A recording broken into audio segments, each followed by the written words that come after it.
this, but yours truly is a qualified astrologist. I have very strict divination rituals and make sure to align myself every morning. And as a byproduct of that, I write a lot of horoscopes for the university, for various other magazines. And so, now I've just finished my latest set. I'm going to read some to you. These are my homebrews, and they should be quite accurate. Now, we start off with Aquarius. It is the month for love. The moon has shifted and is now favoring back towards your cycle. You'll find yourself more at ease, happier to let things go and just go with the flow. Now, that's not to say Aquariuses generally aren't easygoing, but now that the moon has cycled back to the first half of the year, you find that your emotions are twilighting, so all the anxiousness and tension you have felt throughout winter will be lifted. Now, Pisces.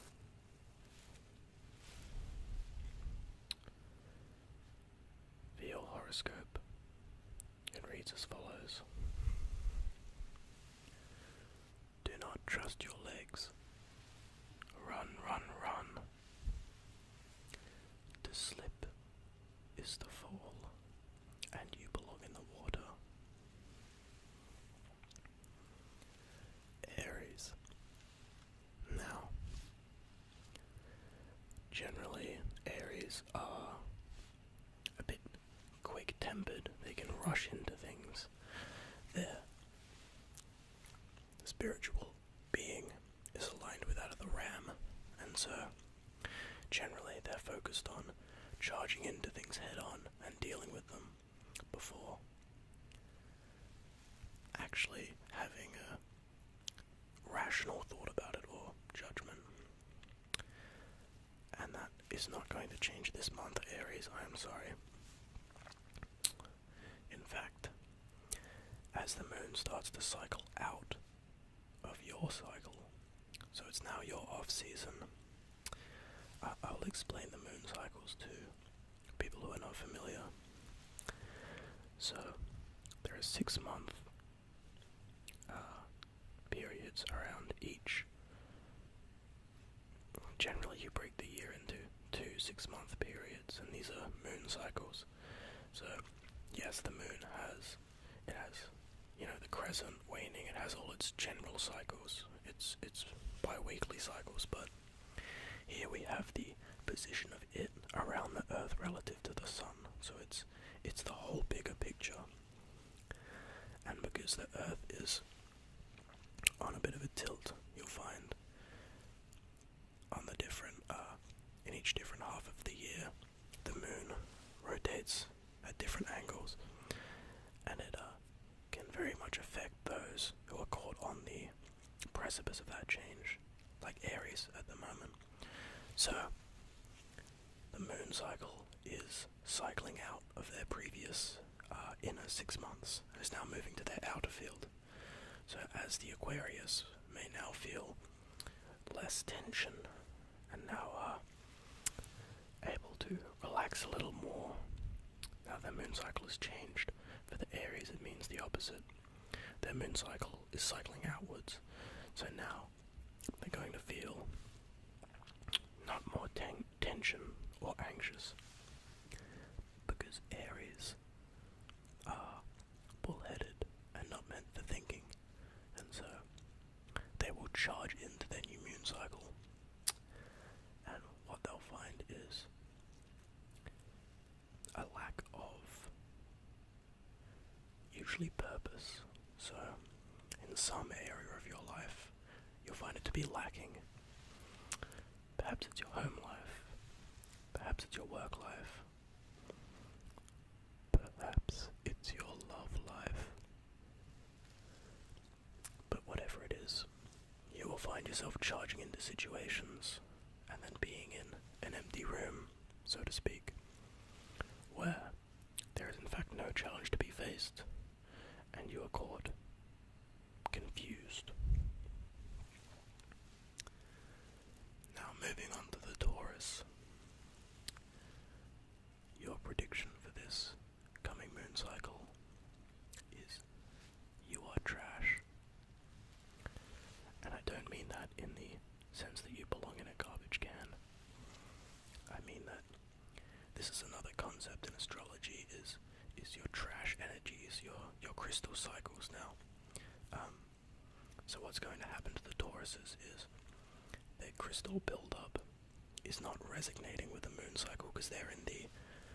You break the year up into 2 moon cycles, like I said, and then each of those has a 5-part. So you can break it into 5, and each one of those, you can think of it as having a wavelength. Now each of these wavelengths, they affect the emotions of the person, depending on when they were born. So for Taurus, they're in their second of 5 crystal cycles in their first moon cycle.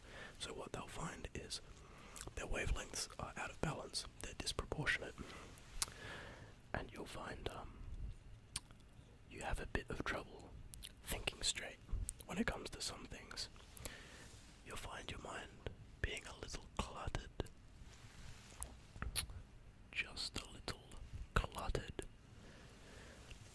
but that's okay.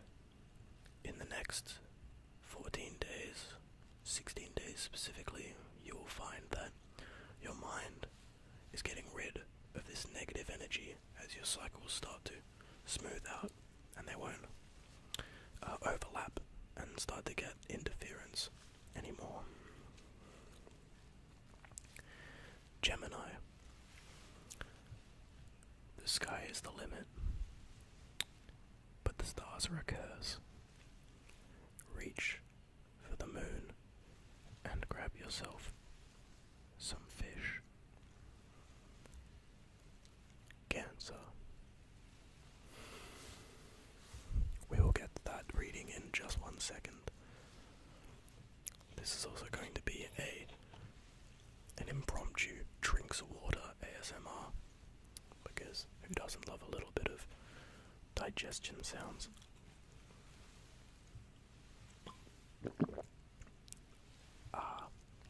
Gimme that good, baby.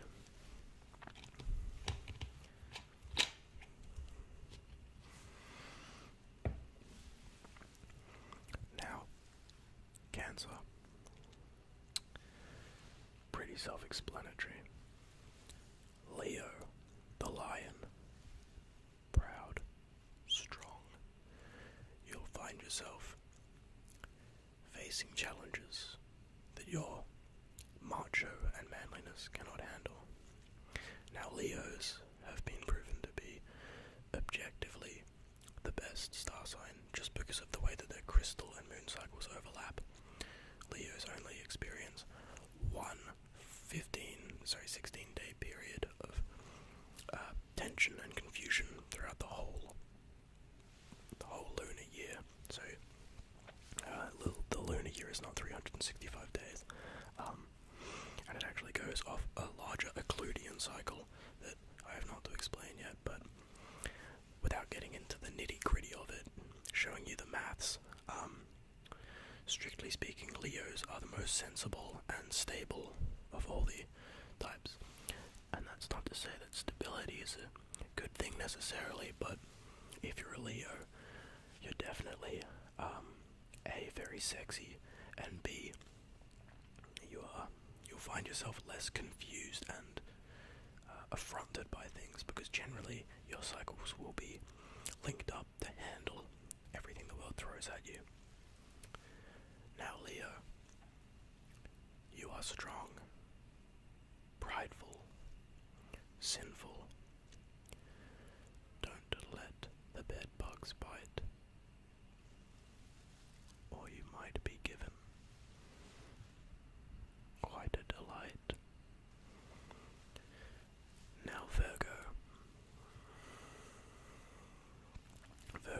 as we all know, is the lady. Tender, compassionate, and the Libras are going to find this in abundance coming into this month. As their cycle is waning and changing, they will find themselves with all their positive personality traits drastically heightened. So, Virgos, you might feel yourself getting a little more frisky, maybe want to give out a bit more loving than normally. You'll find yourself being more compassionate and just able to empathize better with people in your day-to-day life, whether that be, a simple stranger on the street, a dirty homeless person, or maybe someone at work.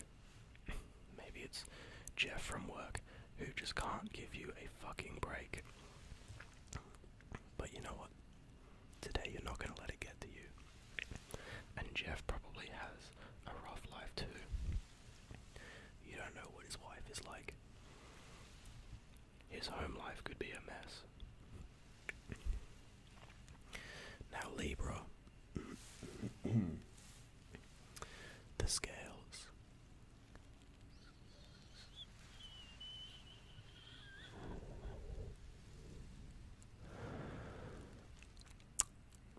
As your name suggests, not the name, your star symbol, your relative cluster, as they say it, your soul constellation.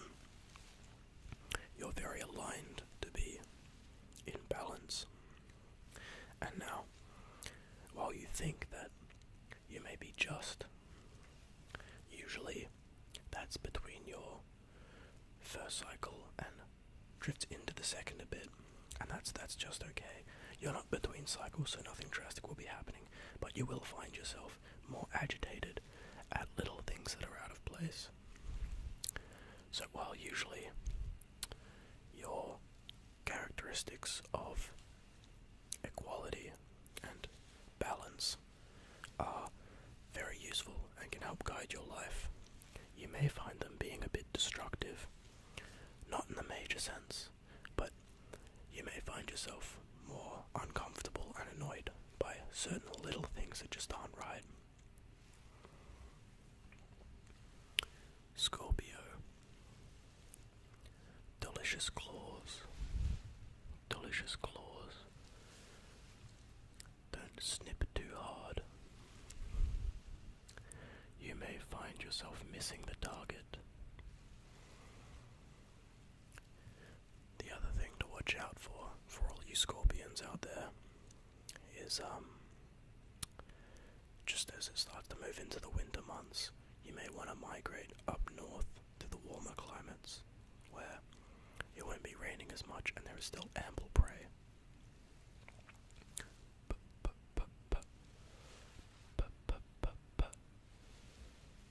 Prey. Now the Sagittarius. Your reading goes as follows. Long shot, long shot. Don't stray too close to the target. To fight up close is to show weakness. Hide your soul, banish yourself to the outer realms, misalign your crystals, and it may do what you don't expect it to. Now finally we come to Capricorn, the goat. Yours goes as follows. Ba, ba, ba. Bear, bear. Ba. Which translates to hooves on grass. Do not move silently, unlike a horn through a chest. So thank you for tuning in and hearing your horoscope. I'm very glad you've listened, and I hope that some of what I've given you is useful to be aware of, and so that you can go into your life more ready to tackle every day. It's been a pleasure, and don't forget, to align your crystals, or you may find yourself experiencing